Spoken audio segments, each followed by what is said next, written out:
Olá, estamos aqui para mais uma aula da matéria Teologia, Deus, o Espírito Santo. E hoje continuaremos a nossa caminhada examinando o capítulo 34 da Confissão de Fé de Westminster, que fala acerca do Espírito Santo. E nós estamos usando esse texto porque ele nos apresenta uma síntese do ensino das Escrituras acerca do tema que nós estamos tratando.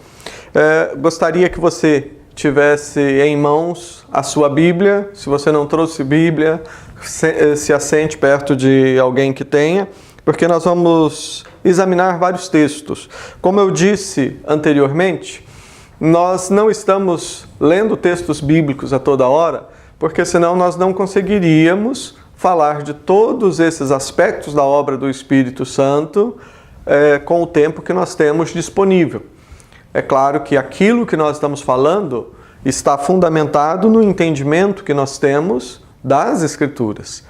E se você continuar a estudar o assunto, pesquisando, vendo as suas anotações, lendo os livros e lendo, acima de tudo, a Bíblia, você verificará como que os pontos e tudo aquilo que nós apresentamos nas aulas realmente tem o seu fundamento nas Escrituras.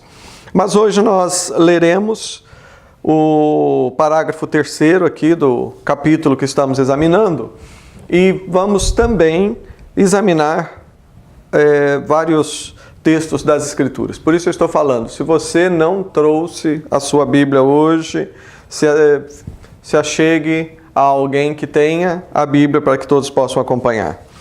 Primeiramente, nós faremos a leitura do parágrafo 3º desse capítulo da Confissão de Fé que fala sobre o Espírito Santo. Diz o seguinte: o Espírito Santo, o qual o Pai prontamente dá a todos os que lhe o pedirem, é o único agente eficaz na aplicação da redenção. Ele convence os homens do pecado, leva-os a arrependimento, regenera-os pela sua graça e persuade-os e habilita-os a abraçar a Jesus Cristo pela fé. Ele une todos os crentes a Cristo, habita neles como seu consolador e santificador, e lhes dá o espírito de adoção e de oração, e cumpre neles todos os sacrifícios pelos quais eles são santificados e selados até o dia da redenção. Primeiramente, vamos fazer um comentário sobre o que acabamos de ler, só para ficar mais claro, e depois então nós iremos examinar alguns textos bíblicos, voltando novamente ao que diz aqui o parágrafo. Primeiramente, o parágrafo ele acentua que o Espírito Santo nos é dado por um ato de graça. Deus graciosamente dá o Espírito Santo a todos aqueles que pedirem ao Pai o Espírito Santo. Este é um aspecto. Eu gostaria de trazer à memória de vocês agora algo que nós vimos na primeira matéria, Teologia, Deus o Pai, quando nós falamos a respeito do paradoxo. E vamos renovar. O que é o paradoxo? O paradoxo é quando você tem duas ideias, dois conceitos que estão claramente ensinados, nas Escrituras. Eles estão ali presentes, você sabe que esse aqui é bíblico, porque está ali, você sabe que esse aqui também é bíblico, está ali, mas você não consegue encaixar, né? Você não consegue colocar os dois conceitos juntos. Parece que um contradiz o outro. Só que essa contradição, ela é apenas aparente. Por que que ela é aparente? É uma contradição que existe só na nossa cabeça, porque nós somos limitados, nós somos pequenos. E para entendermos todas essas coisas, sem essa aparente contradição, nós teríamos que ser iguais a Deus, ter a mesma capacidade de Deus, sermos eternos, sermos oniscientes. Aí sim, nós entenderíamos tudo. Então, esse conceito do paradoxo é importante. Nós entendemos que tem coisas que parece que aparentemente se contradizem. Mas vamos lembrar, nós não podemos colocar Deus dentro de uma caixa, né? A caixa dos nossos pensamentos, né? Onde nós explicamos tudo sobre Deus e tudo está muito bem explicado. Não, existem algumas coisas que nós não conseguimos compreender, mas aceitamos pela fé. Exemplo, a triunidade de Deus, né? Como que Deus é um e ao mesmo tempo se revela a nós em 3 pessoas. Quem é que consegue explicar isso? Um bom exemplo de paradoxo. As 2 naturezas de Cristo, que é 100% Deus, continua sendo 100% Deus, Espírito puro, e ao mesmo tempo é 100% homem. Como é que nós explicamos isso? Para explicar isto, nós teríamos que ter uma mente infinita e onisciente. Mas só Deus é assim. Então, o que nós devemos fazer é olhar para cada uma das verdades que a Bíblia nos apresenta e retirarmos dela aquilo que traz conforto para o nosso coração, aquilo que nos fortalece, aquilo que nos estimula na nossa caminhada, ao invés de ficarmos discutindo opinião e tentando explicar e falar aquilo que a Bíblia não diz. Então, eu estou trazendo essa questão do paradoxo, porque quando nós olhamos a obra do Espírito Santo, nós também enxergamos alguns pontos assim, alguns pontos que estão claros na Bíblia, mas que por outro lado parece, a gente fica sem entender como que uma coisa combina ou se encaixa, digamos assim, com a outra. Eu me refiro a esse fato. Primeiramente, é claro que o Espírito Santo, como o próprio Pai nos promete, abra lá a sua Bíblia, vamos ver esse texto, Lucas capítulo 11, versículo 13. Lucas 11,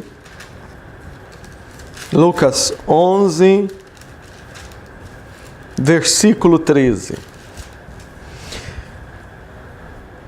Lucas 11, versículo 13, nos diz: Ora, se vós que sois maus, sabeis dar boas dádivas aos vossos filhos, quanto mais o Pai Celestial dará o Espírito Santo àqueles que lhe os pedirem.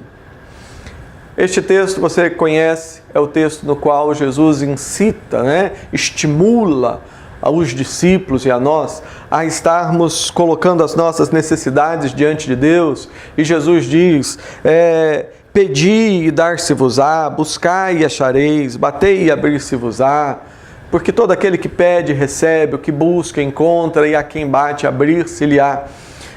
E Jesus usa como exemplo, faz uma comparação aqui entre Deus e o ser humano. E Jesus disse, olha, quem é o pai que se o filho de repente pedir um pão, esse pai vai dar uma pedra? Ou se pedir um peixe, vai lhe dar uma cobra? Há uma outra passagem que diz, essa mesma aqui, versículo 12, e se lhe pedir um ovo, vai lhe dar um escorpião? Mesmo aí Jesus fala, olha, se vocês que são pecadores e são maus, vocês sabem dar coisas boas para os vossos filhos, quanto mais Deus dará o Espírito Santo a quem lhe pedir. Ou seja, nenhum pai vai agir dessa maneira. O filho pede um peixe, o pai dá uma serpente. Ou o filho pede um pão e o pai dá uma pedra. Só se esse pai estiver fora da sua saúde mental, estiver louco. Mas, normalmente, o homem, mesmo sendo pecador, ele sabe ouvir a voz do Filho. E Jesus está falando, Deus é o Pai perfeito. E E no outro evangelho, Jesus diz: quanto mais o Pai vai dar boas coisas aos que lhe pedirem. Eu tenho já ensinado por muito tempo e dito que a melhor coisa que você pode pedir a Deus é Ele mesmo. O melhor dessa terra é Deus. E nós nos apegamos a essa passagem pensando nisso. Quando eu peço, quando eu busco, quando eu tenho sede de Deus, eu peço na certeza de que Ele vai me ouvir e de que Deus mesmo vai vir habitar na minha vida. E aqui em Lucas, Jesus Cristo, Ele faz a mesma explanação e Lucas registra aqui, dizendo: quanto mais o Pai Celestial vai dar o Espírito Santo àqueles que lhe o pedirem. Então veja bem que o Espírito Santo ele é dado a todos aqueles que o pedirem. Mas vamos entender aqui algumas coisas.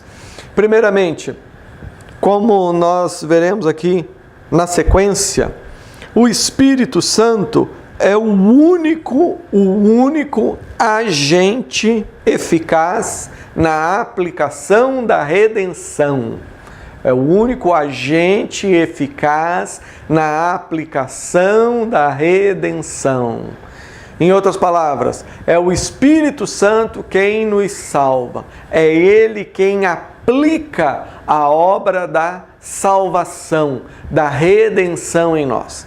Nós já temos aprendido nas outras aulas que o grande alvo do Espírito Santo hoje, na minha vida e na sua vida, é nos levar a Cristo e fazer com que Cristo habite em nós. Então, quando o Espírito Santo, ele age na nossa vida e nos leva a nos arrependermos, ele nos leva a reconhecermos os nossos pecados e nos leva ao encontro com Cristo, nesse momento, o Espírito Santo ele já está presente na nossa vida. A Bíblia diz: se alguém não tem o Espírito Santo, esse tal não pertence a Deus. Ora, temos dito também que nós não cremos em três deuses, é um Deus apenas. E você não tem como, não é possível uma pessoa receber Deus à prestação. Não podemos receber Deus por partes. Hoje recebemos o Filho, para amanhã recebermos o Espírito. Não, Deus é Deus, não são três, é um Deus apenas. Quando você recebe Jesus na sua vida, você está recebendo o Deus triuno, o Pai, o Filho e o Espírito Santo.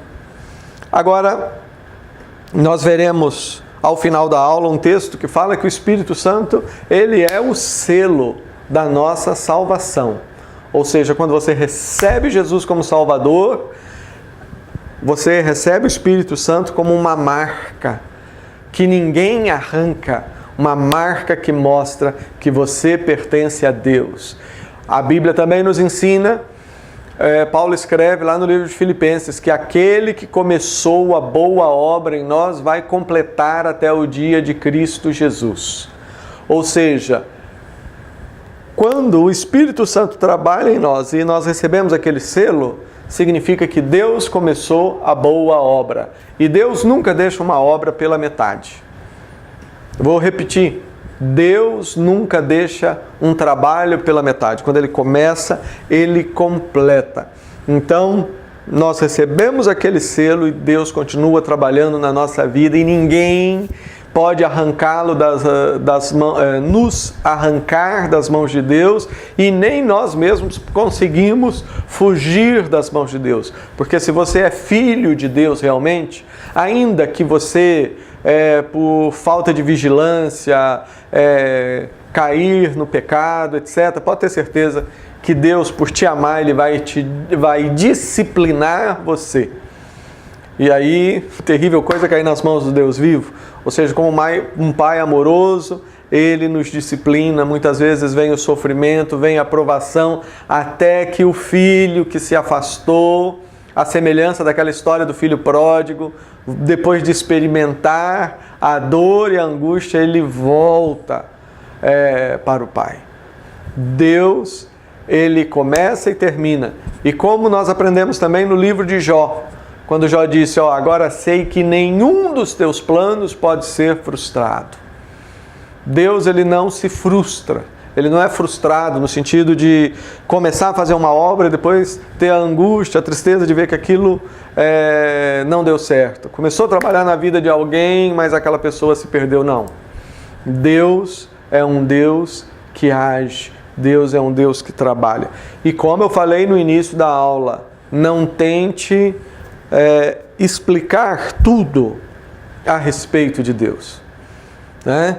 Algumas pessoas insistem em ideias como aquela de que o homem pode perder a salvação ou coisa parecida e fica fazendo confusão na mente.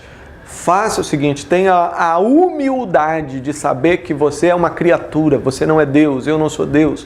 Nós não temos cabeça para entender a grandeza de Deus. Nós podemos simplesmente nos apegar à Bíblia.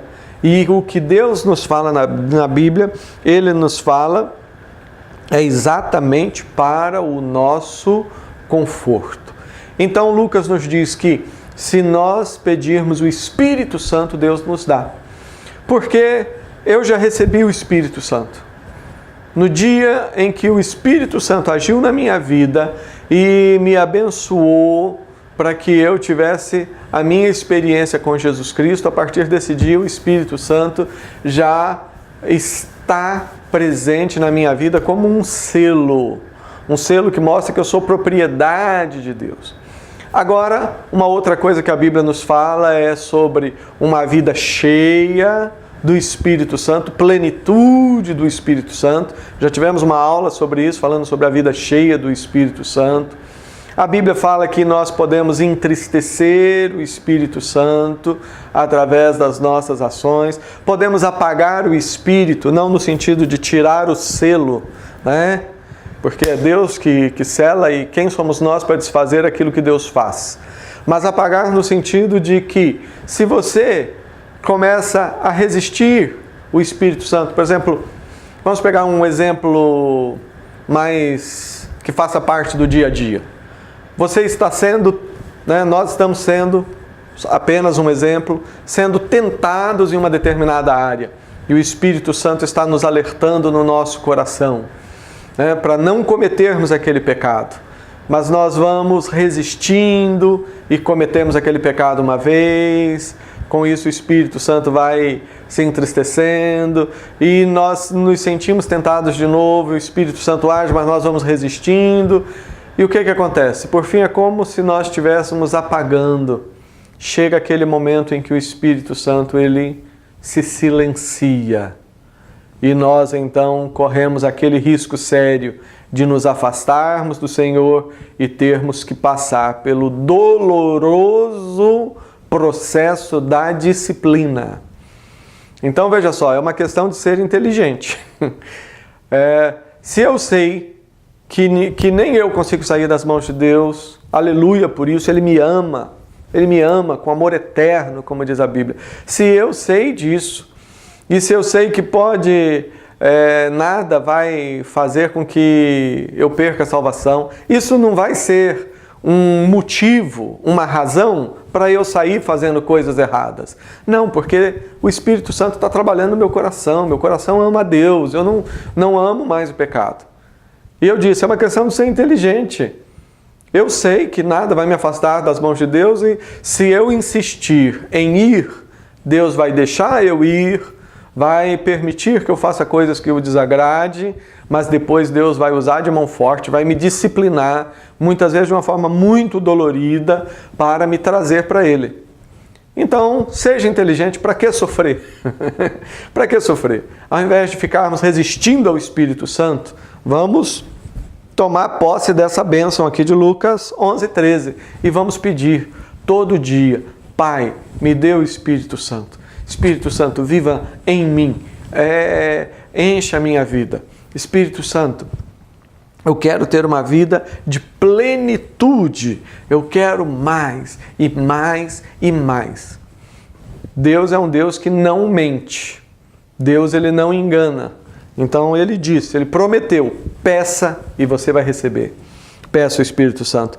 Então, aqui nós vemos o Espírito Santo, o qual o Pai prontamente dá a todos os que lhe o pedirem, é o único agente eficaz da redenção. Ele é quem convence os homens do pecado, leva ao arrependimento e regenera pela sua graça. Temos aqui, vamos ver aqui o texto de João, capítulo 16, versículo 8. João 16, versículo 8. Jesus Cristo falando sobre a missão do Espírito Santo, a missão do Consolador. E Jesus diz, quando ele vier, ou seja, quando o Espírito Santo vier, o Espírito Santo convencerá o mundo do pecado, da justiça e do juízo.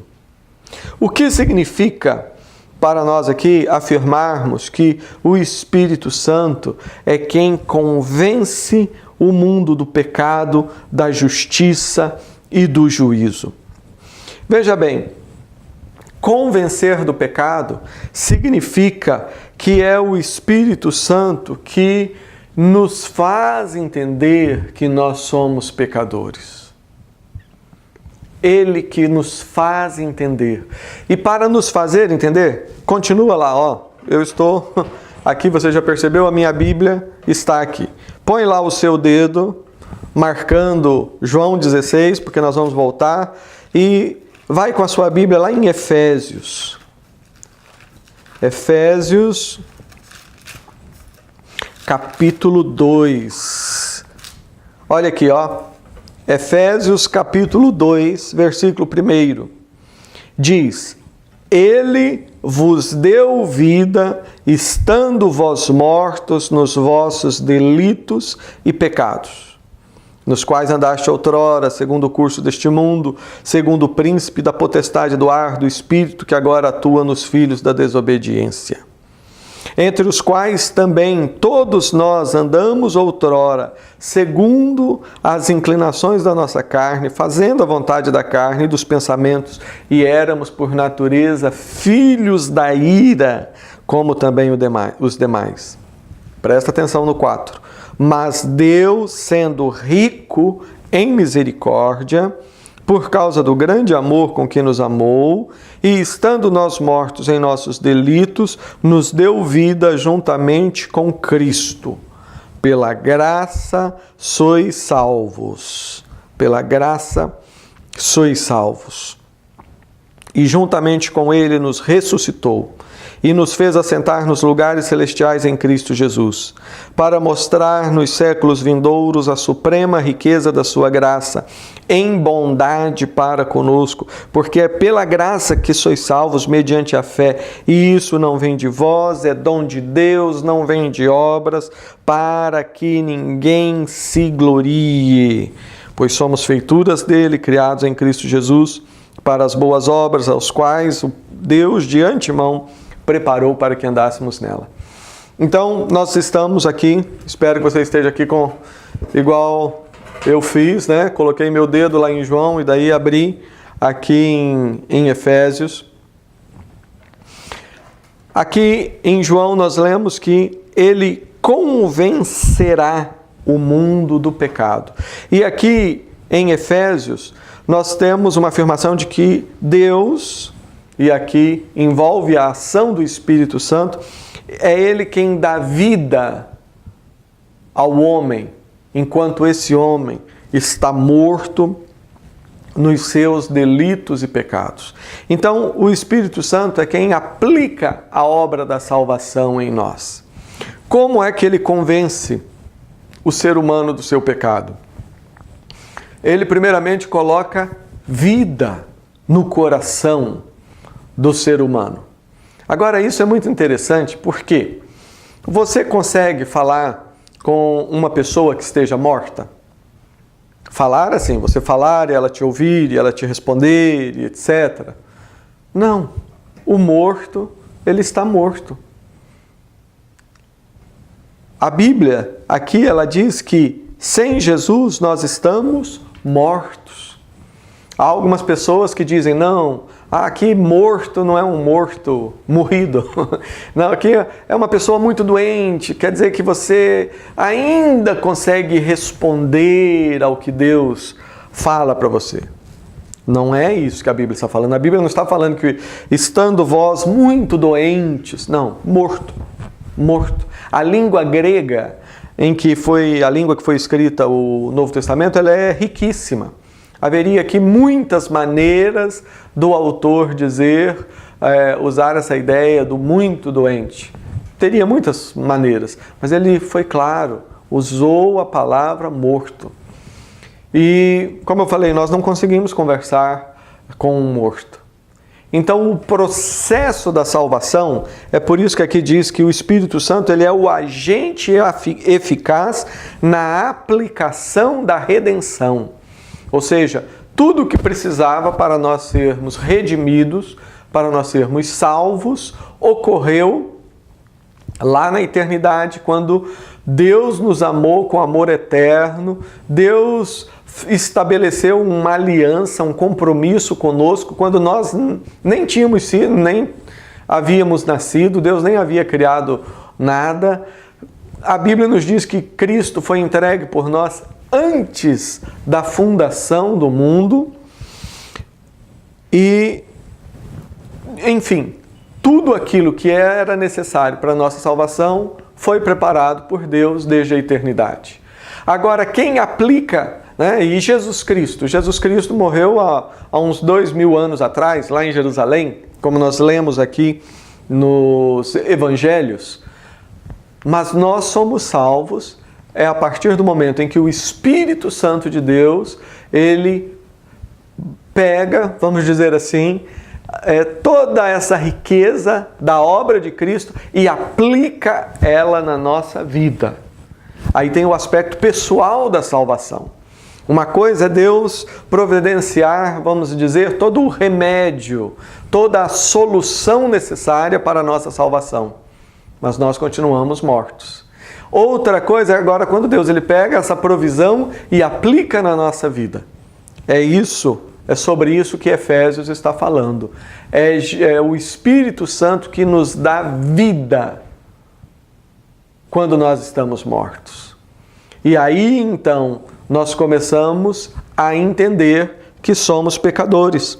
E voltamos, então, para o que João 16 diz, que o Espírito Santo é quem convence o mundo do pecado. Veja só que o problema do homem em relação a Deus não é só um problema da mente, que envolve as ideias de, às vezes, não entender. Não, o problema do homem é o coração. O coração está desse lado.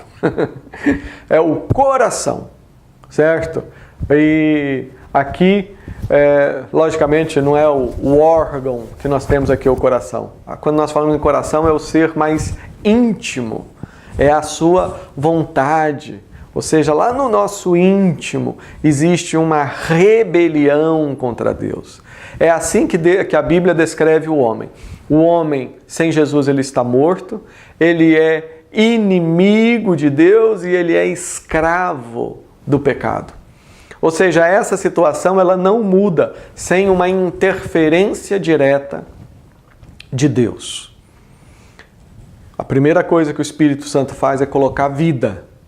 E algo interessante para você pensar, que Deus ele não fica fazendo experiências, né? O Espírito Santo ele não fica fazendo experiências. Coloca vida nesse coração, aí fala com a pessoa, aí a pessoa não quer, ele tira a vida, põe na outra. Não.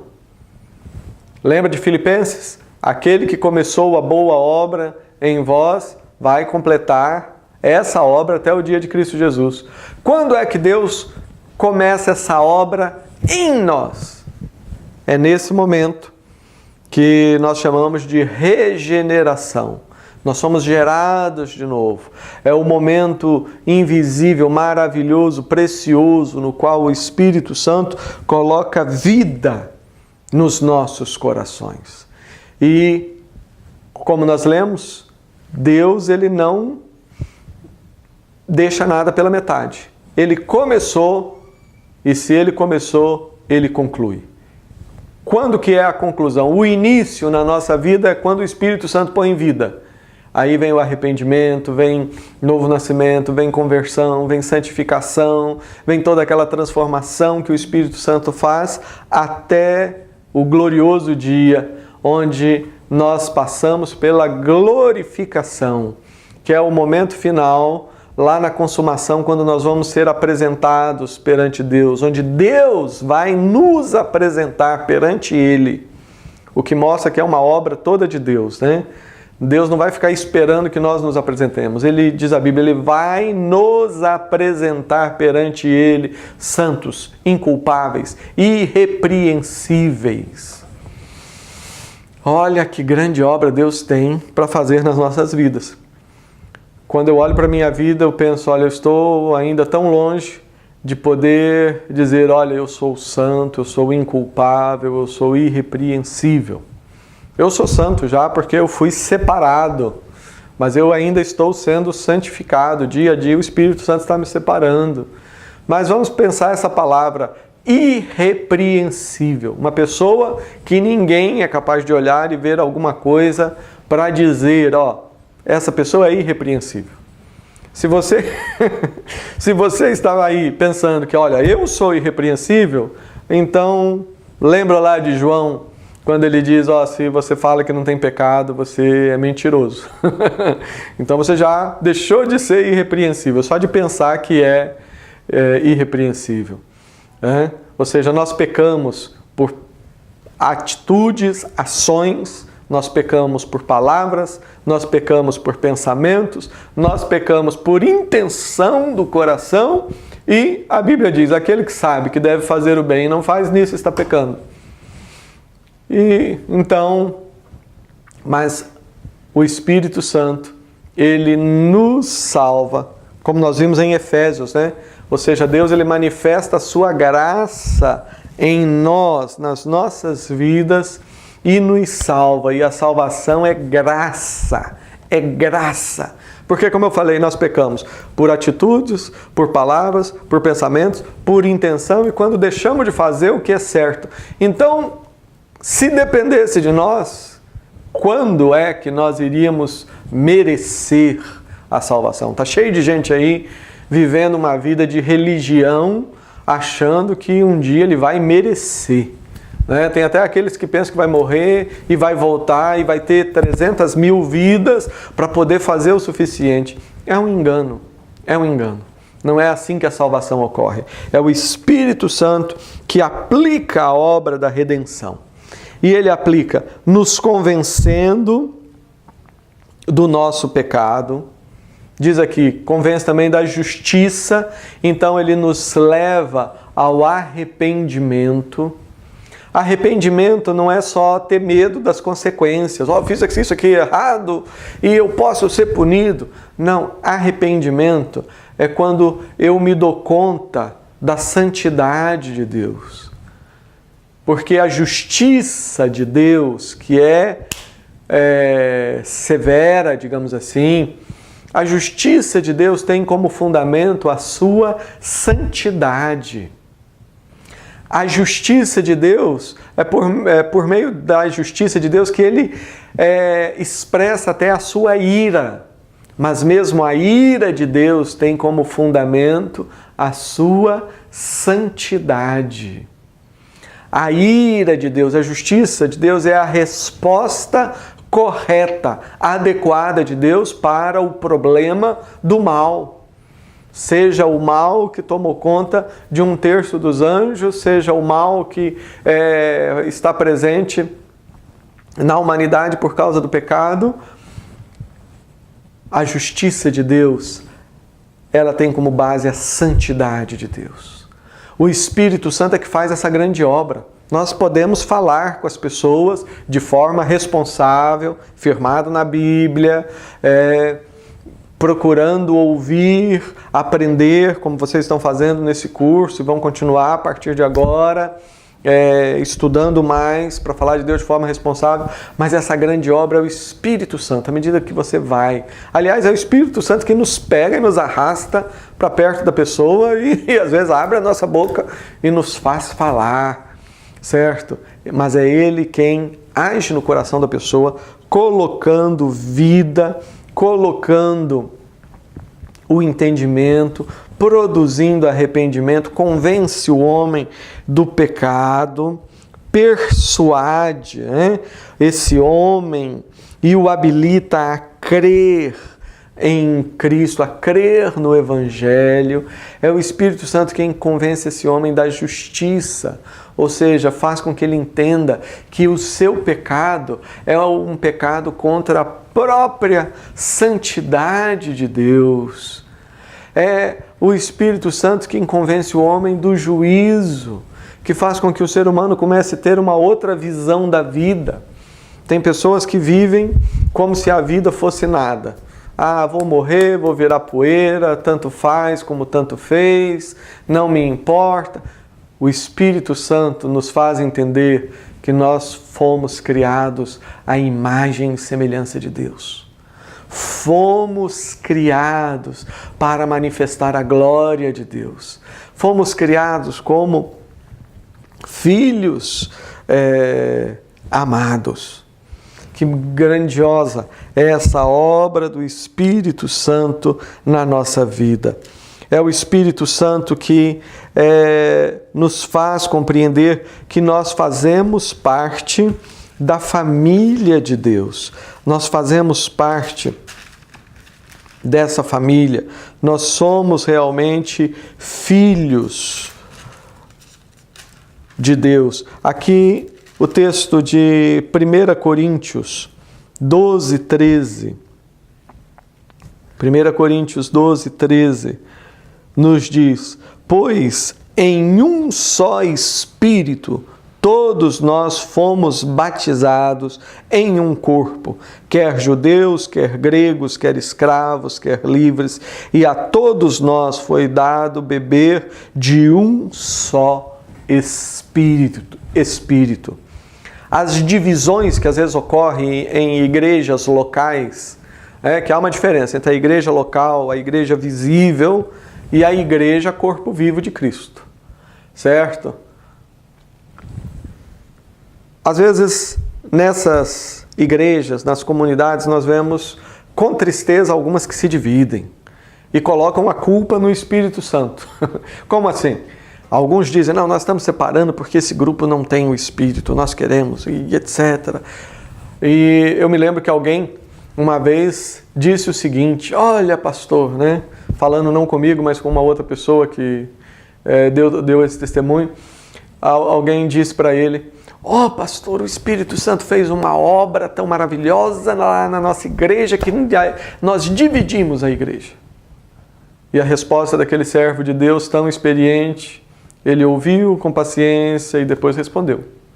Ele falou: olha, eu acho que o Espírito que agiu lá nessa igreja não era muito santo, não. Porque o Espírito Santo, ele não divide, o Espírito Santo, ele não separa. Pelo contrário, o Espírito Santo, diz o texto, ele nos une. Todos nós fomos batizados em um só corpo. Fazemos parte da mesma família. Certo? Podemos ter diferenças de opiniões em algumas coisas, como faz isso, como faz aquilo, mas se temos Jesus como Salvador, se cremos no Evangelho e não na religião, se cremos na graça de Deus revelada nas Escrituras, se recebemos a bênção de sermos abraçados pelo Espírito Santo, regenerados, sendo convencidos do pecado, da justiça e do juízo, esse é o batismo do qual Coríntios está falando, ou seja, é o Espírito Santo quem nos batiza. O que é o batismo? O batismo é o lavar regenerador do Espírito Santo. O lavar regenerador do Espírito Santo. É o que nós podemos ver aqui. Tito, capítulo 3, versículos 4 a 7. 4 a 7 diz: quando, porém, se manifestou a benignidade de Deus, nosso Salvador, e o seu amor para com todos, não por obras de justiça praticadas por nós, mas segundo a sua misericórdia, ele nos salvou mediante o lavar regenerador e renovador do Espírito Santo, que Ele derramou sobre nós ricamente, por meio de Jesus Cristo, nosso Salvador, a fim de que, justificados por graça, nos tornemos seus herdeiros, segundo a esperança da vida eterna. Então esse é o batismo, é o lavar regenerador do Espírito Santo. A cerimônia que nós fazemos, o sacramento do batismo, seja por imersão, seja por aspersão, a água no batismo, na cerimônia, ela apenas é um símbolo do lavar regenerador do Espírito Santo em nós. O que salva não é a água, seja do rio, cada igreja tem a sua maneira de batizar. Não é a água, aquele culto maravilhoso que de repente nós tiramos fotografia para ficar marcado na mente. Aquilo ali é apenas um sacramento que representa algo maior, que é o lavar regenerador do Espírito Santo. Se alguém não foi lavado, não experimentou esse lavar regenerador, ou seja, que significa o Espírito Santo colocando vida, purificando, aplicando a obra da salvação, se alguém não recebeu isto, ela pode até participar da cerimônia, ser batizado, do jeito que a igreja crê que deve ser, e mesmo assim ela não vai experimentar a salvação. É por isso que as pessoas às vezes têm essa ideia de que se perde salvação. Porque tem muita gente que participa lá da cerimônia, tal, empolgado, e depois sai, volta, aí se envolve com coisas horríveis, certo? Aí a pessoa fala, olha, ele perdeu a salvação, porque olha, ele chegou até a ser batizado. Não! O que salva é o Espírito Santo. Eu não estou falando aqui que não se deve batizar. Não, Jesus falou, batiza. Mas a Bíblia também nos ensina que mesmo uma pessoa que recebeu o lavar regenerador do Espírito Santo e não teve, por alguma razão concreta, a oportunidade de ser batizado, essa pessoa, ela vai ser salva. O exemplo melhor que temos é do ladrão da cruz.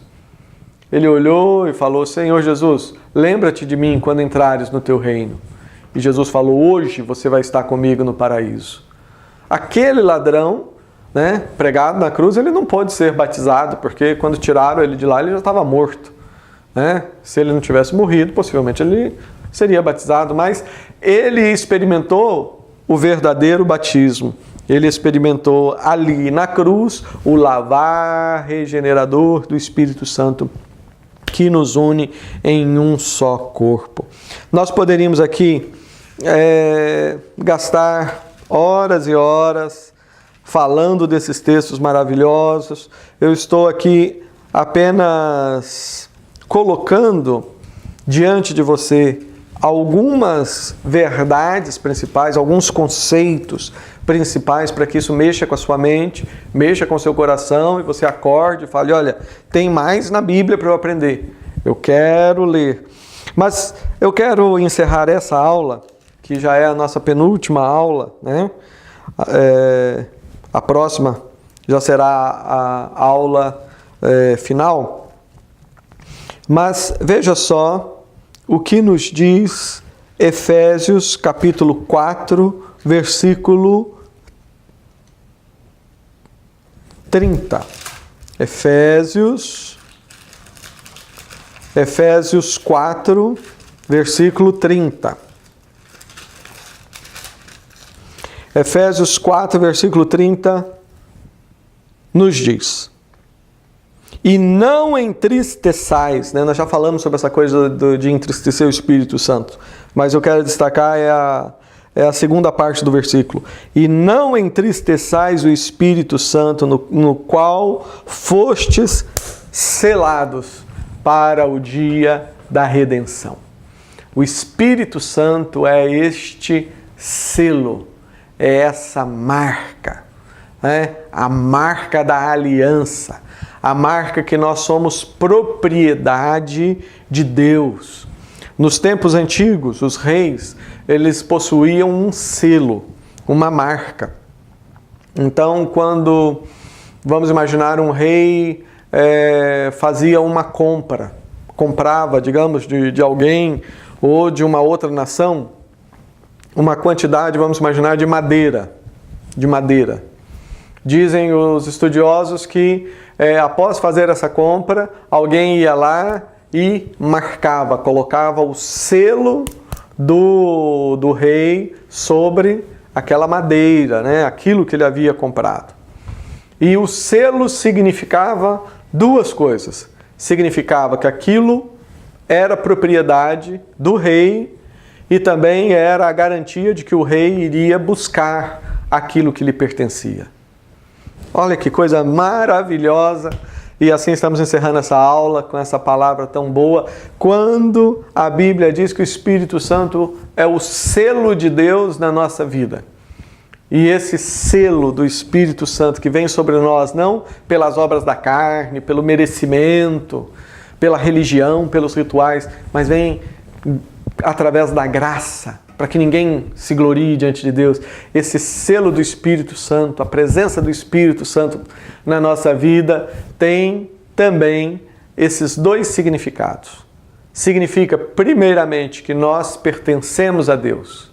Ele nos batizou, Ele nos trouxe para o corpo de Cristo. Somos herdeiros de Deus, co-herdeiros com Cristo. É o Espírito de adoção, através do qual nós chamamos Deus de Pai.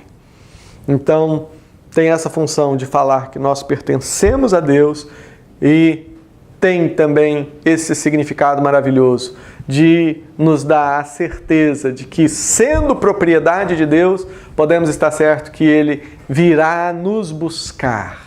Jesus Cristo, Ele vai vir ao nosso encontro para nos levar para viver eternamente com Ele. Aonde? Aqui, transformado, novos céus e nova terra.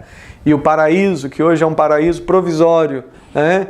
Esse paraíso, que é a Nova Jerusalém, como nós vemos em Apocalipse, ela vai vir dos céus e vai repousar sobre esse novo céu e nova terra, e nós habitaremos com Deus.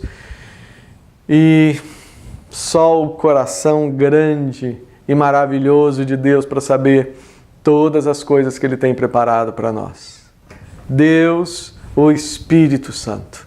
Nos vemos na próxima aula e que essas aulas produzem em você paixão por Deus. Eu já disse que tem alunos que às vezes têm preconceito com teologia, acha que teologia vai fazer com que a pessoa fique fria. Depende o que você chama de teologia e a maneira de você estudar. Quando você entende que teologia é um discurso acerca de Deus e que estudar teologia nada mais é do que conhecer Deus através da Bíblia de uma forma responsável, ouvindo os outros, ouvindo o que já a igreja aprendeu durante todos esses séculos que estão para trás. E quando você vai lendo, como nós fizemos nessa aula, que coisa maravilhosa. O coração pega fogo, pega fogo, e Deus nos dá essa unção de alegria que nos faz desejar mais Deus na nossa vida e nos dá mais ânimo e disposição para trabalharmos para que as pessoas conheçam esse Deus maravilhoso até os confins da terra. Que Deus abençoe você.